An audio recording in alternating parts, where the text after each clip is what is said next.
जी अस्सलाम वालेकुम। उम्मीद है कि आप सब लोग खैरियत से होंगे। अमेरिका से आए हुए वफ्द ने बैरिस्टर गौहर साहब और सलमान अकरम राजा साहब से भी मुलाकात करनी थी। इन दोनों शख्सियात को दावत दी गई थी, लेकिन इन्होंने मिलने से इनकार कर दिया, या फिर ये उस एंगेजमेंट में जहां पे वो मीटिंग हो रही थी वहां ये नहीं पहुंचे। ये बात फैसल फरीद चौधरी साहब ने एक टीवी प्रोग्राम में कही है कि वो कांग्रेस के अरकान जो पाकिस्तान में मुख्तलिफ लोगों से मुलाकातें कर रहे हैं, और अब तक उनकी जो भी मुलाकातें हुई हैं कोई भी ऐसी मुलाकात नहीं है जिसके हवाले से हुकूमत के कोई खदशात हों। जो लोग भी मिले हैं वो मेरे ख्याल में सारे इस किस्म की बात करते हैं। जो भी उनकी पॉलिटिकल लेवल पे भी एंगेजमेंट अगर किसी से हुई है तो कोई ऐसी बात मुझे नहीं लगता कि वहां हुई होगी जो हुकूमत के लिए ज्यादा मसाइल खड़े कर सके या हुकूमत को उसके ऊपर तहफुजात हो। वैसे जो एंगेजमेंट हो रही थी उसमें अब यह खबर सामने आ रही है कि बैरिस्टर गौहर और सलमान अकरम राजा साहब को भी बुलाया था, लेकिन ये शख्सियात नहीं गई।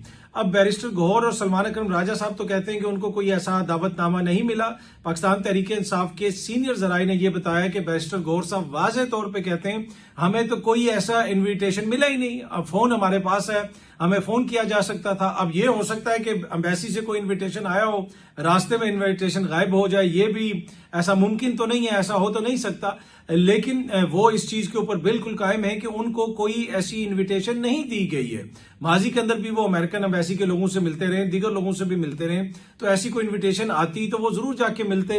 अब ये एक बड़ा मुहिमा है। फैसल फरीद साहब कह रहे हैं कि अमेरिकन उनसे मिलना चाहते थे, जो लोग आए हुए थे ये लोग नहीं गए। ये कह रहे हैं कि इनको तो ऐसा कोई दावतनामा मिला ही नहीं है। एक चीज कंफर्म है कि कुछ एंगेजमेंट्स जो थी उनकी, वो कांग्रेसमैन की जो आए हुए थे अमेरिका से आए हुए हैं, उनको ये गाइड किया गया अमेरिकन एम्बेसी की जानिब से कि आप इन लोगों से ना मिलें। वो कुछ और लोगों से भी मिलना चाहते थे और फिर वो मुलाकात नहीं हो सकी, और शायद हो सकता है कि उसी तरीके से उनको गाइड किया गया हो कि इनसे भी आप ना मिलें। आई डोंट नो, मेरे पास ऐसी कोई इंफॉर्मेशन नहीं है, लेकिन ये इंफॉर्मेशन मेरे पास जरूर है कि उनकी और भी एंगेजमेंट होनी थी जिसको कैंसिल किया गया। उन्होंने उसके बरखिलाफ गाइड किया गया कि आपने ये मुलाकात ना करें, ये बेहतर नहीं होगा। तमाम वही मुलाकातें हुई जिनके हवाले से आप ये कह सकते हैं कि हुकूमत पाकिस्तान को किसी किस्म का कोई एतराज नहीं होगा। तो ये एक बड़ी इंपॉर्टेंट खबर है। उम्मीद है कि आने वाले दिनों में इस हवाले से कोई मजीद चीजें सामने आएंगी।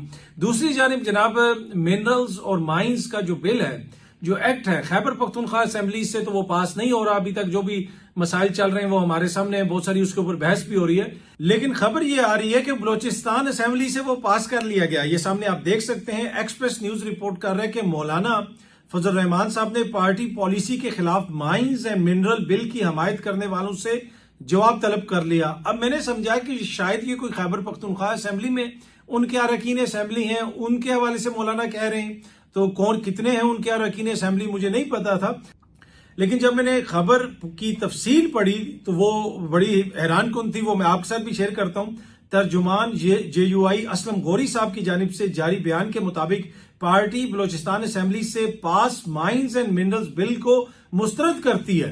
यानी बलोचिस्तान असेंबली से ये बिल पास हो गया है। बिल के खिलाफ सेनेट में तहरीक इल्तवाज जमा करवा दी गई है। तर्जुमान JUI ने कहा कि बलोचिस्तान असेंबली में कुछ मेंबरान का बिल की हमायत करना पार्टी पॉलिसी की खिलाफ वर्जी है। JUI के सरबराह मौलाना फजल रहमान साहब ने इस चीज का नोटिस ले लिया है, उन लोगों से जवाब भी तलब कर लिया है। और यही खबर हम न्यूज भी रिपोर्ट कर रहा है कि JUI ने माइंस एंड मिनरल बिल मुस्तरद कर दिया। हमायत करने वाले पार्टी अरकान जो हैं उनसे जवाब भी तलब कर लिया। तो अब जनाब ये बिल तो पास हो गया, वहां पे किसी को पता ही नहीं चला। यहाँ पे इतनी बहस हो रही है। बलोचिस्तान असेंबली से पास होने वाले माइंस एंड मिनरल ये जो बिल है, इसके हवाले से सोशल मीडिया पे भी कुछ चीजें गर्दिश कर रही हैं। साबिक एडिशनल सेक्रेटरी हैं इलेक्शन कमीशन ऑफ पाकिस्तान के मोहम्मद अफजल खान साहब, उन्होंने अपने ट्विटर अकाउंट पे एक चीज शेयर की हुई है कि बलोचिस्तान असेंबली में अनोखा वाकया, अरकान को अंग्रेजी बिल में तनख्वाह का इजाफा कह के वो माइंस एंड मिनरल्स जो बिल है वो पास करवा लिया गया। कोयटा बलोचिस्तान असेंबली में एक हैरान कुन वाकया पेश आया जब अरकान असेंबली को अंग्रेजी जुबान में तहरीर शुदा मादनियात का बिल ये कहकर पेश किया गया कि ये उनकी तनख्वाहों में इजाफे का बिल है। अरकान ने बिल पढ़े बगैर सिर्फ 4 मिनट में बिल को मंजूर कर लिया। वाकये के बाद सोशल मीडिया पर तनकीद का तूफान आ गया और अवामी हलकों में शदीद गम और गुस्सा पाया जा रहा है। अब वला आलम ऐसा हुआ या नहीं हुआ, लेकिन ये शेयर कर रहे हैं और सोशल मीडिया के ऊपर कुछ और लोग भी ये इसी किस्म के दावे कर रहे हैं कि अरकान को बताया गया था कि जनाब ये आपकी तनख्वाहों में इजाफे का बिल है। अंग्रेजी में बिल था, वो बगैर पढ़े उन्होंने 4 मिनट में मुबैना तौर पे उसको पास कर दिया और उसके खिलाफ अब ये लोग जो है बात कर रहे हैं। पर एनीवे मेरे पास कोई ऐसी इंफॉर्मेशन नहीं है कि ऐसा हुआ या नहीं हुआ, लेकिन ये इंफॉर्मेशन कंफर्म है कि वहां से बिल पास करवा लिया गया है और JUIF भी अपने लोगों से पूछ रही है कि भाई आपने कैसे इसके हक में वोट दे दिया, हम तो इसके खिलाफ हैं। क्या उन्होंने ये समझा कि ये तनख्वाहों में इजाफे का बिल है या कोई और वजह है? आने वाले दिनों में हो सकता है कि ये चीज मजीद क्लियर हो, लेकिन ये बात बड़ी हैरान कौन है कि एक तरफ इतनी ज्यादा बहस हुई माइंस एंड मिनरल्स बिल के हवाले से खैबर पख्तूनख्वा असेंबली में, और बलूचिस्तान जहां पे बहुत ज्यादा मिनरल्स हैं, वहां पे बहुत सारी इस तरह की चीजें हो भी रही हैं, एक्टिविटी भी हो रही है, वहां पे बिल्कुल आसानी से आराम से ये बिल पास हो गया। और वो पीपल्स पार्टी जो सिंध की नहरों के ऊपर तो बड़ा शोर मचा रही है और सिंध की नहरों का कह रही है कि जी अगर दरिया सिंध से कोई नहर निकाली गई तो वो सिंध के साथ दुश्मनी होगी, ये होगा वो होगा, सिंध के अवाम के हकूक का हम तहफ़्फ़ुज़ करेंगे। लेकिन बलूचिस्तान में इनकी हुकूमत है, वहां पे इन्होंने इसके ऊपर कोई बहस भी नहीं उस तरह की, कोई उस तरह बयान भी जारी नहीं किया। यकीनन ये मुल्क और कौम के फायदे में होगा, इसी वजह से उन्होंने ऐसा कुछ नहीं किया।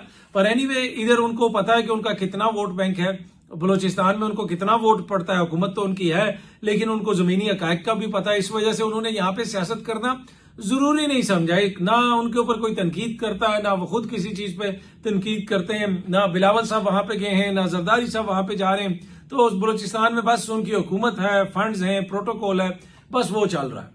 एक और न्यूज जो सोशल मीडिया पे गर्दिश कर रही है, सियासत.pk भी इसको रिपोर्ट कर रहा है, उनके सीनियर जर्नलिस्ट हैं, एंकर पर्सन है सोराब बरकत, उन्होंने ये कहा कि PTV न्यूज के एंकर्स को 3 माह से तनख्वाहें नहीं दी गई, वो झोलियां उठा उठा कर बदवाएं दे रहे हैं। और उन्होंने किसी ग्रुप का भी जिक्र किया कि किसी व्हाट्सएप ग्रुप के अंदर PTV के किसी एंकर ने इस चीज का जिक्र भी किया कि जनाब तनख्वाह नहीं मिल रही, अब तो रोटी हमें मांग के खानी पड़ रही है, इस किस्म के हालात का सामना है। तो ये बड़ी परेशान कुन खबर है कि पाकिस्तान की तो मईशत बेहतर हो रही है, पाकिस्तान में तो ओवरसीज कन्वेंशन भी अब हो रहा है, वो भी अरबों डॉलर आ रहे हैं, गैर मुल्की जो तरसीलाते ज़र हैं उनमें भी गैर मामूली इजाफा हुआ है, ओवरसीज पाकिस्तानियों ने बहुत सारे पैसे भेजे हैं, वो भी मैं आपको बताता हूं। लेकिन PTV के ऊपर मुबैना तौर पर तनख्वाहें नहीं दी जा रही। अब सोराब बरकत और जो सियासत.pk की ये खबर है, जब ये मैंने देखी तो फिर मैंने PTV के कुछ लोगों से रब्ता किया, आगे पीछे थोड़े हमने गपशप लगाने की कोशिश की, पता चले उन्होंने ये कहा कि पिछली तनख्वाहें अभी क्लियर हुई हैं, लेकिन इस महीने की जो तनख्वाह है आज 14 तारीख हो गई है, PTV के एंकर्स को, उनके मुलाजमीन को अभी तक तनख्वाहें नहीं मिली। ये PTV के अंदर मेरी बात हुई है, उन्होंने बताया, और तनख्वाहों का मसला भी है। इस हवाले से जो अता तारड़ साहब हैं गालिबन, उन्होंने कोई मीटिंग वगैरह भी की है, स्टाफ से मीटिंग की है, सीनियर मैनेजमेंट से मीटिंग की है, जिसमें यह कहा गया है कि अगले माह से मामला दुरुस्त हो जाएंगे। तो ये तनख्वाहों का और पेंशन का जो मसला है, ये गुज़िश्ता चंद माह से चल रहा है कि PTV के एंकर्स को, PTV के मुलाजमीन को वक्त के ऊपर तनख्वाह नहीं दी जा रही, वक्त के ऊपर पेंशन नहीं दी जा रही, माली मसाइल का सामना है उस हुकूमत को जो ये कहती है कि जनाब हमने तो मैशत बड़ी बेहतर कर दी, ये चीज भी ठीक हो गई, वो चीज भी ठीक हो गई। लेकिन जमीनी हकायक ये हैं कि PTV के मुलाजमीन को भी वक्त के ऊपर तनख्वाहें नहीं मिल रही। अब जो सोराब बरकत साहब की खबर है उस हवाले से तो मुझे नहीं पता, लेकिन ये मैं आपको बता सकता हूं कि इस महीने भी अभी तक जो है PTV के मुलाजमीन को, एंकर्स को तनख्वाहें अदा नहीं की गई, और ये आज 14 अप्रैल हो चुकी है। ओवरसीज का पाकिस्तान में कन्वेंशन हो रहा है और आपको पता है कि बड़े बड़े ओवरसीज यहां पे पहुंच चुके हैं। एक साहब आए थे जिनका गालिबन सबसे पहले इंटरव्यू हुआ और उन्होंने कहा कि वो 1000 अरब लेके आएंगे। उसके बाद आपको पता है सोशल मीडिया पे नौजवान जो हैं वो अक्सर गैर शाइस्तगी का मुजाहरा भी करते हैं। वो उनकी कोई वीडियोस निकाल के लेके आ गए जिसमें वो गाड़ियां धो रहे हैं, वो कार वॉश कर रहे हैं, और उन साहब के फिर कुछ मैंने बाद में इंटरव्यूज भी देखे, उन्होंने डिफरेंट जगहों पे इंटरव्यूज दिए और उन्होंने कहा कि ये जो मेरा नाम है, इस नाम के हमारे कार वॉश हैं यूरोप के अंदर, ये एक ब्रांड है। अब वो कोई नई चीज निकाल के लेके आ गए सोशल मीडिया पे कि जनाब पता नहीं वो ब्रांड कितना चलता है या नहीं चलता। वो कोई लोसर साहब हैं, वो यकीनन वो आए होंगे यहाँ पे इन्वेस्टमेंट करने आए होंगे, और 1000 अरब रुपया या डॉलर जो भी उन्होंने बात की है वो उन्होंने सबकी बात की होगी। तो वो तो यही चाहते हैं कि पाकिस्तान के अंदर इन्वेस्टमेंट आए, लेकिन वो जितनी उनकी ट्रोलिंग हुई और जितनी उनकी वो पुरानी वीडियोस निकाली गई और बताया गया कि ये तो गाड़ियां धोते हैं और इनके कार वॉश हैं, तो उसके ऊपर वो थोड़े से नाराज भी नजर आए। अपने इंटरव्यूज के अंदर थोड़ी सी बरहमी का भी इजहार कर रहे थे।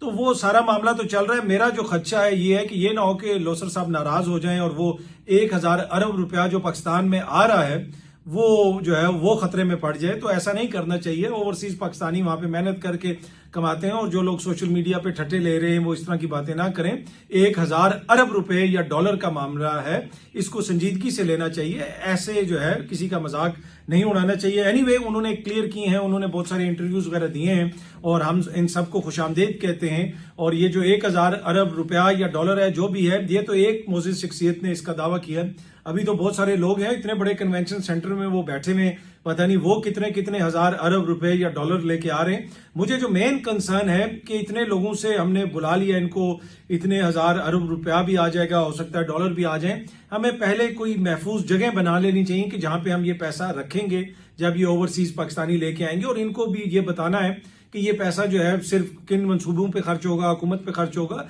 ये ना हो कि ओवरसीज जितनी मोहब्बत करते हैं मौजूदा हुकूमत से, सिस्टम से, तो वो ये ना हो कि 1-2 हजार अरब रुपया तो वैसे ही हुकूमत के ऊपर वेलें करवा दें। उस दिन भी मैंने इस खदशे का इजहार किया था।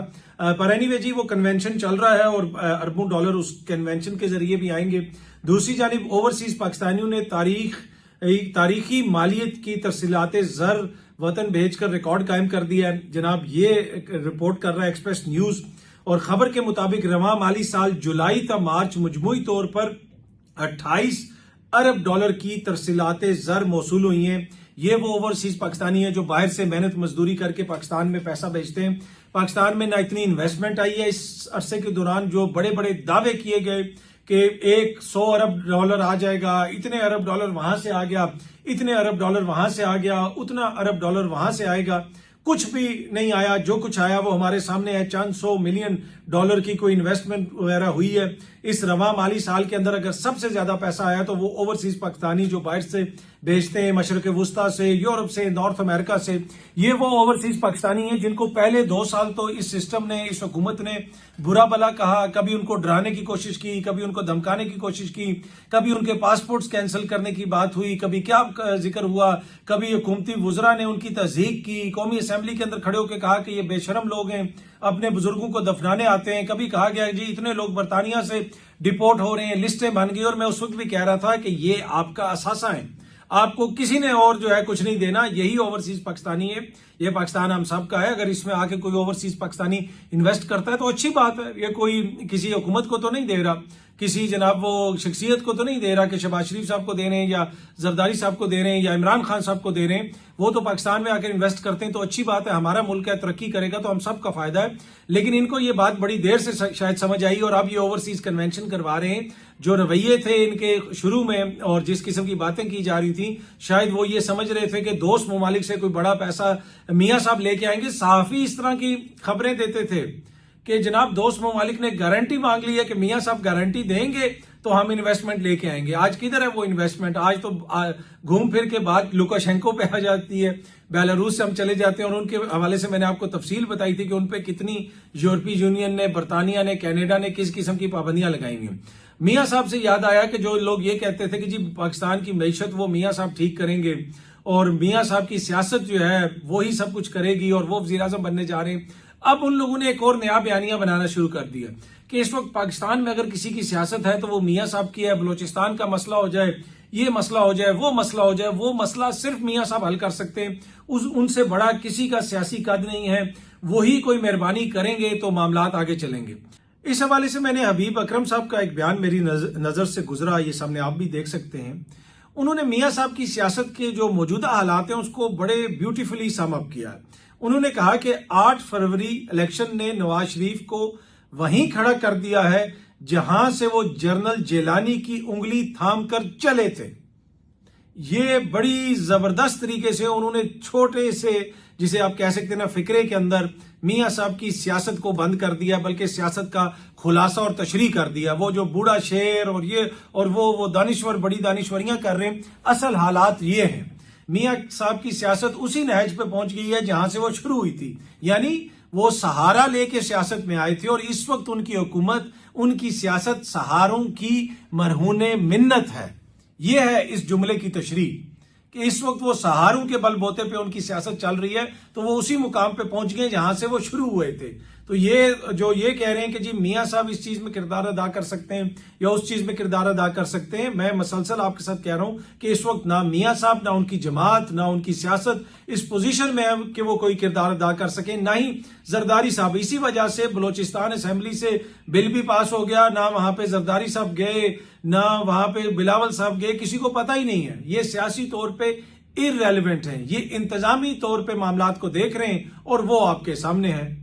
आज सुप्रीम कोर्ट में 9 मई के केसेस के हवाले से एक बड़ी इंपॉर्टेंट समाअत हुई, लेकिन वहां पे पाकिस्तान तहरीक इंसाफ के सीनियर वकील और लीडरान उस तरह नजर नहीं आए। 9 मई जमानतों के केस में पीटीआई वकला और लीडरशिप की गैर संजीदगी, इंतजार पंजोथा, शिबली फराज के अलावा कोई पेश ना हुआ। सीनियर वकला गैर हाजिर रहे। ये बताया गया कि शायद लतीफ खोसा साहब पेश होंगे वीडियो लिंक के जरिए, लेकिन वो भी पेश नहीं हुए।